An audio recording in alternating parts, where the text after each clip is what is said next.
That was that.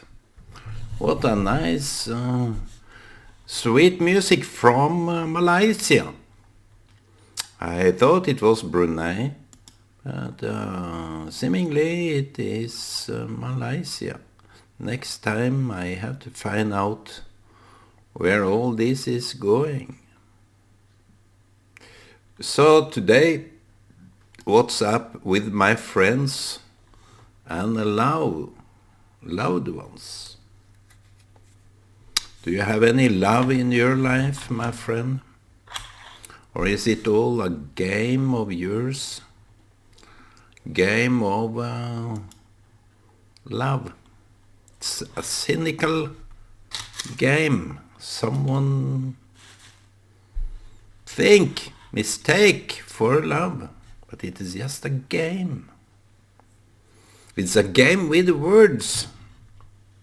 And love, when it's not from heart, it is words.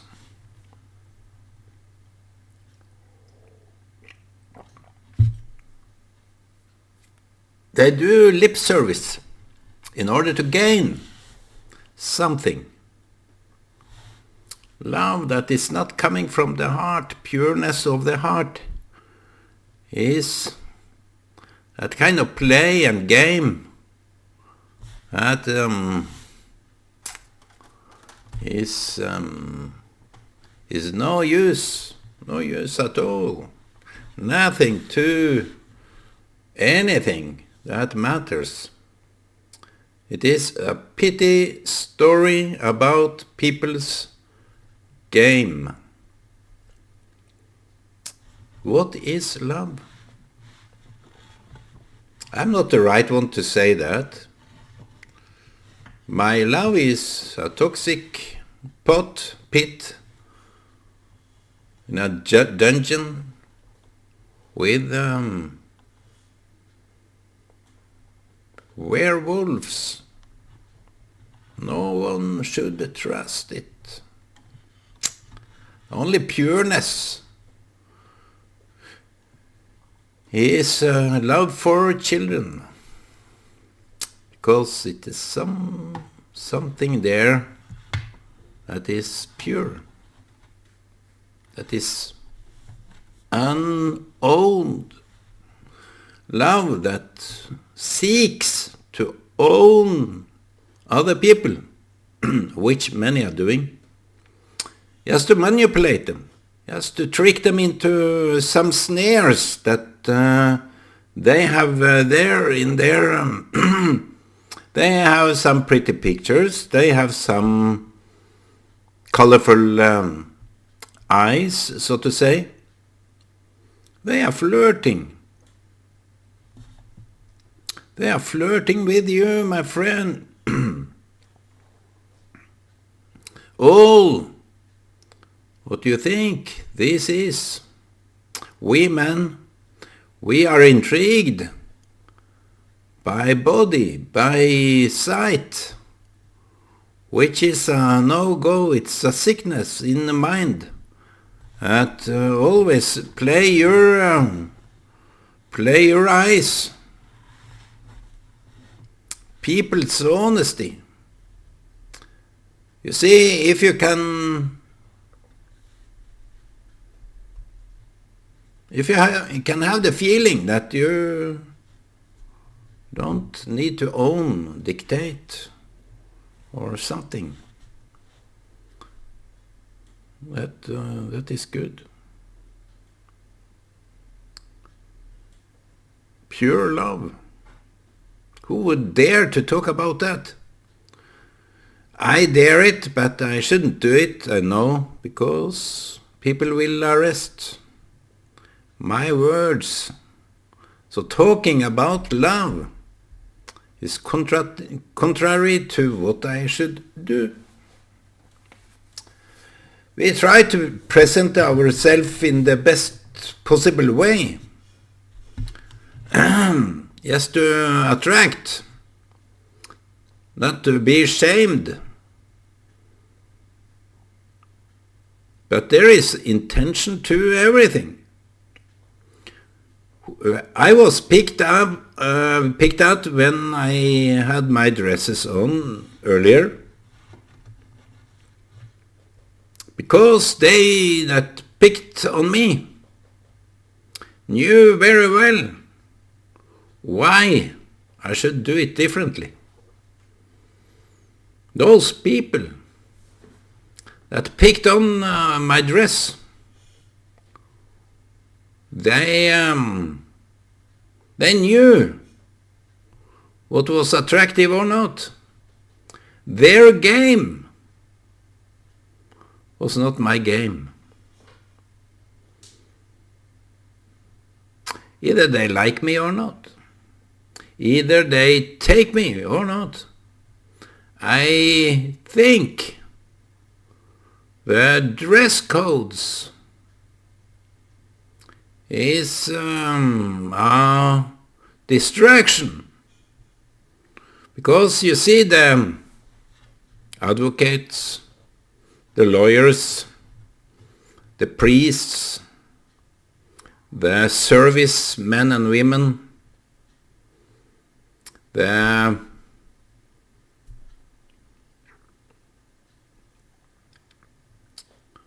notion that they are pretty dressed, the administration, the everything is about what kind of dress code you have. And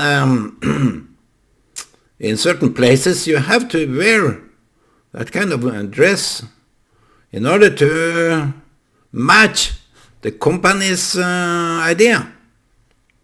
I think that kind of company is going the polar opposite way. It's not advancing. It's retiring themselves in order to look as something very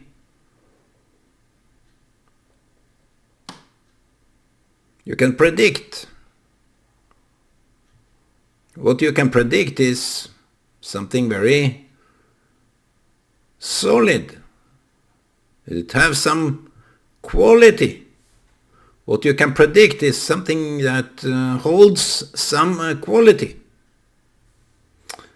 I would use the diamond, because they use diamond not as a jewelry, but as something that you cut, you grain with a diamond, and it is very predictable until it breaks. And why does a diamond break? It's a wisdom to going into such issues that you can associate your life. Why do we break? Why do we break? If you are a diamond, my friend, why do you break? How come a diamond, even if you hold it, or drop it, or just it's tension. The inner tension. Those that are making those diamonds may have tapped it with something. I don't know the processes of the diamond. But if you have a glass, you smash it. Like if this have some inner tensions, it will break. That's why you measure predicaments. You want to know what kind of quality this has, and to test the diamond. You tap it.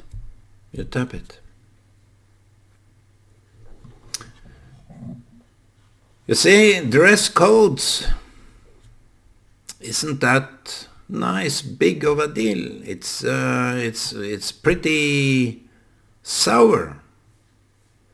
You don't dress bad. I don't say that you have to dress badly. That is poor judgment.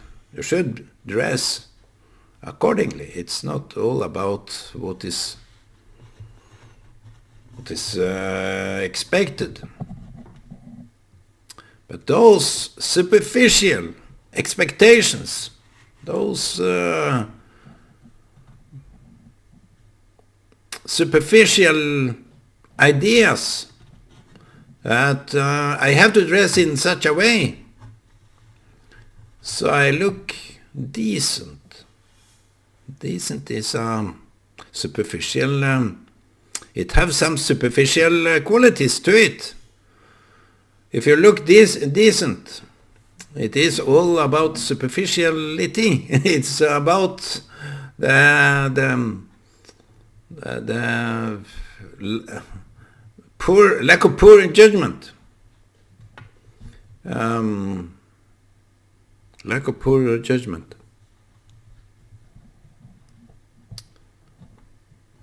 People was very preoccupied with how I dressed. I could put on maybe I don't know what I put on, but my way of putting on didn't go by them. So they interfered in my private matters. So I had to look in this and that way in order for them to be okay with me. So that proved to me I'm not tolerated with who I am.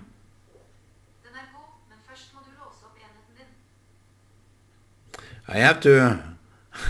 that was the Google Assistant. I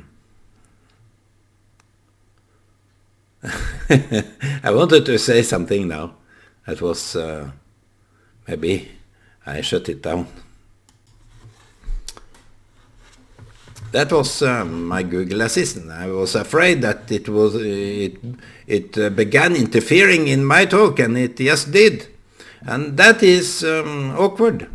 When people are interfering with your private stuff, how you dress, how you walk, how you do things, how you talk, whatever you do, people are interfering, have their opinion, and they are mainly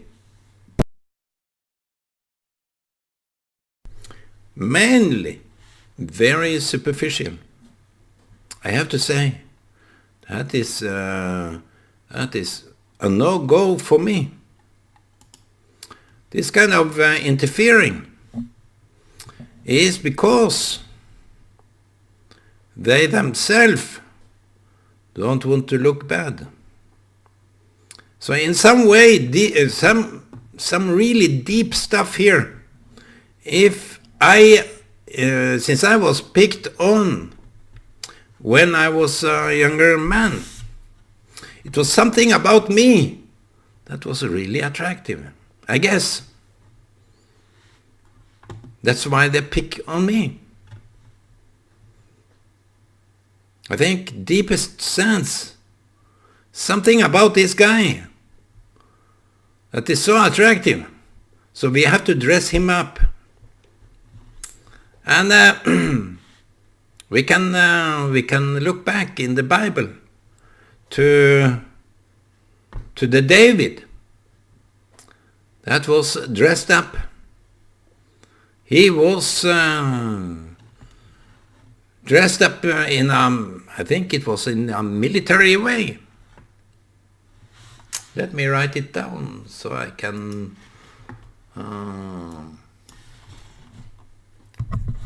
give me space here.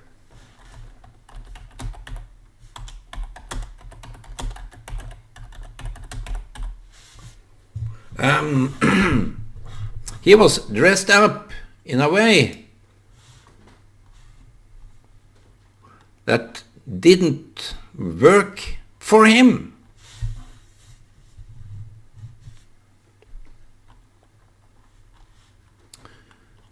Didn't work for him.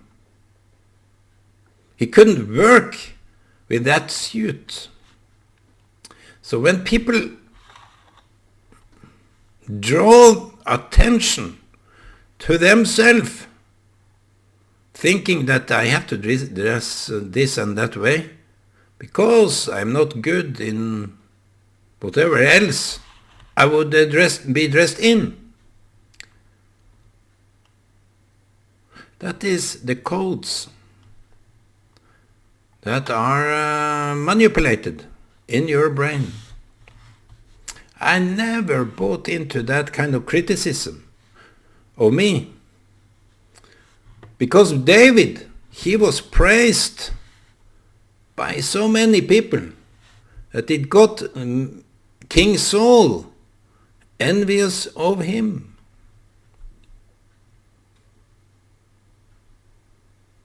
Something about me that they got envious of. They didn't have it themselves. Maybe they heard what others were talking about me. I don't know. I just use it as an example of how dirty, how corrupted, how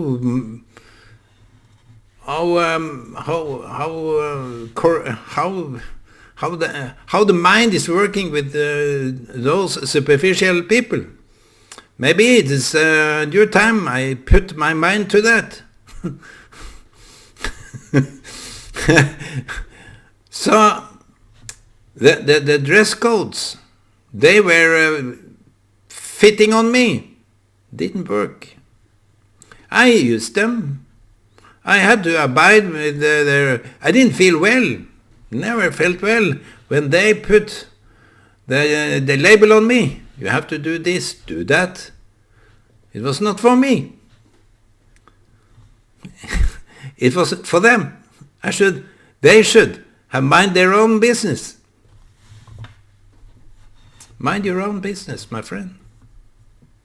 Your opinion of others is just a sign of envious.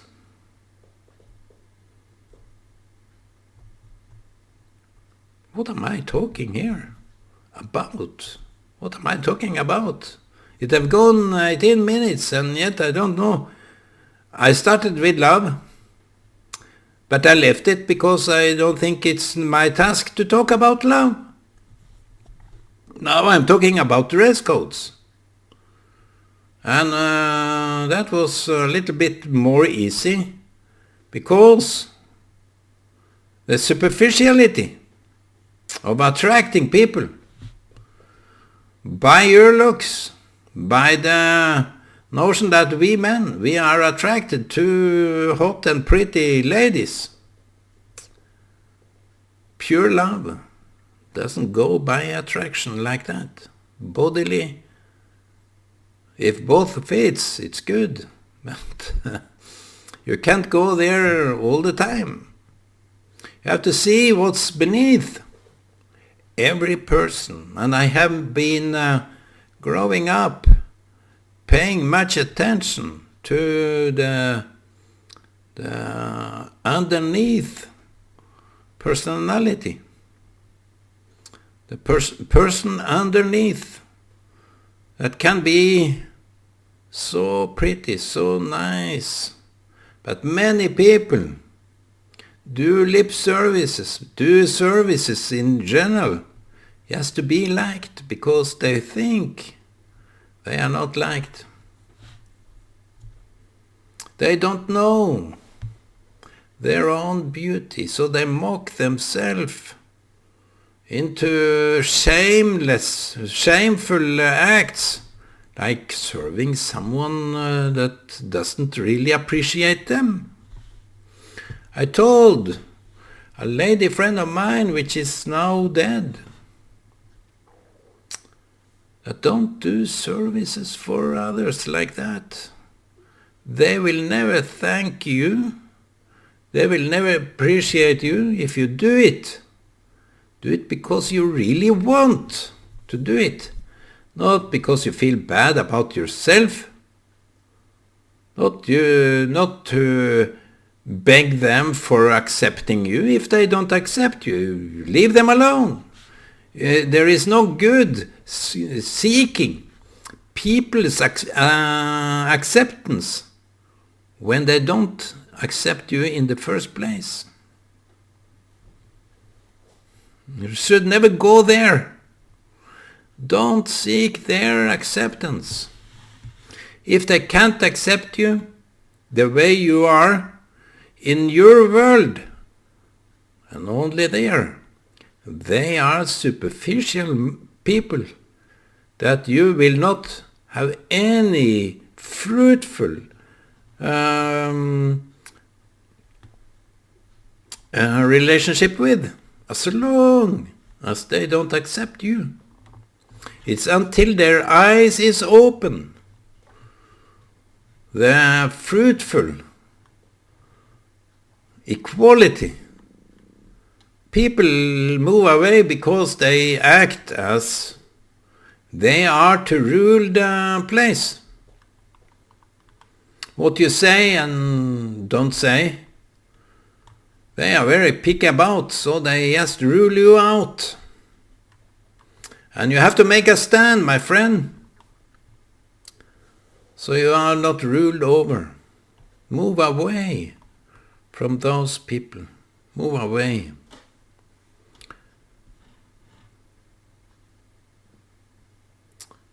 What should be attractive about people? Their personality, how they are. If you can tap on the diamond, because the inner tension of something that wants to get out. Leonard Cohen sings this way. In every stone there is a crack, even in diamonds. It's for the light to shine out. So crack it open, my friend. Crack that diamond open. Let your light shine. Because a vessel that have inner tensions have no use if it's only tensions. Tap it, break it, spoil it, let it go to waste, and use those fragments. Pick those fragments up that is still shining. The fragments of the diamonds. You know, the value of diamonds can be as they are so small, but still they are shining bright. You will never believe diamonds into 0.1 carat, even less, are grained, faceted, as long as it is shining. It is not measured by the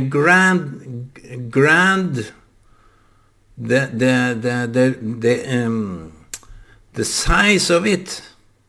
It is measured by the brilliance of light that it reflects.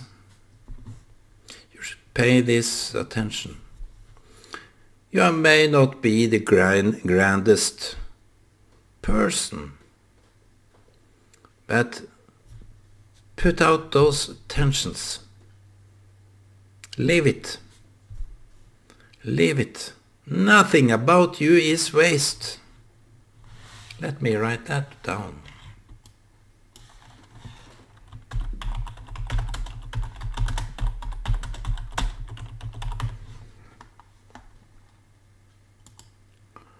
Nothing about you is waste. I think people are so skeptical in their mind that they don't believe their ears. They only believe what they write. That's why I sometimes write down, because you don't really believe what I say. But people are so prejudiced, and I'm talking to you too, that if you think that this man have nothing to say, only what is written, that stands. So I wrote. So superficial are you? So I wrote, the people that refer to the big man that said this and that, you saw it written on the wall. So it is not the grandeur of things, of who you are. Just a small, tiny act from your heart, pure, not because of guilt, not because you think that they will accept you, but pureness of heart, that what you do will stand.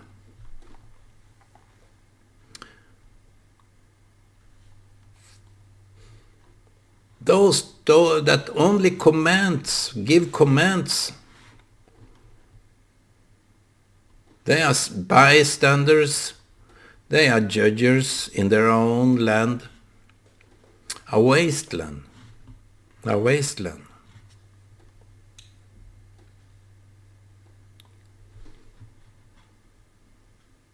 Love is very closely connected to what you are all about. Even there have been tensions. There have been so many tensions in my life, I can't count them.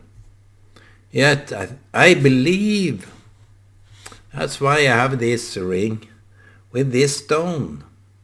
I believe in the brilliance of whatever is left that was fragmented. Even the smallest, tiniest piece will shine like the sun on a day, stars by night.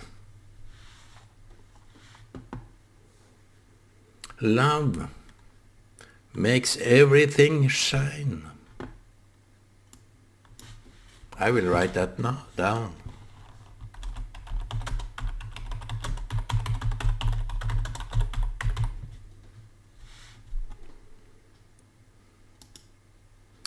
Love makes everything shine. What is love? It's the thing. The thing, not mainly your feelings. It's the thing that you can't define.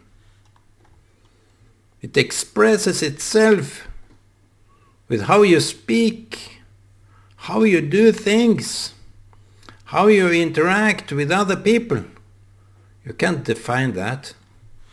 You can't really find it's void. Void of words, void of life, void of acts. You don't define it. But the impact you do, being you, is what stands. It is what shines. So be a beam from your own fragments. Believe in those fragments, my friend. Believe in the fragments. Not everything have to be whole. Not everything have to be mended. But the fragments can serve something of a higher degree. So it's Sunday today, and I wish you all a blessed day. Keep your peace.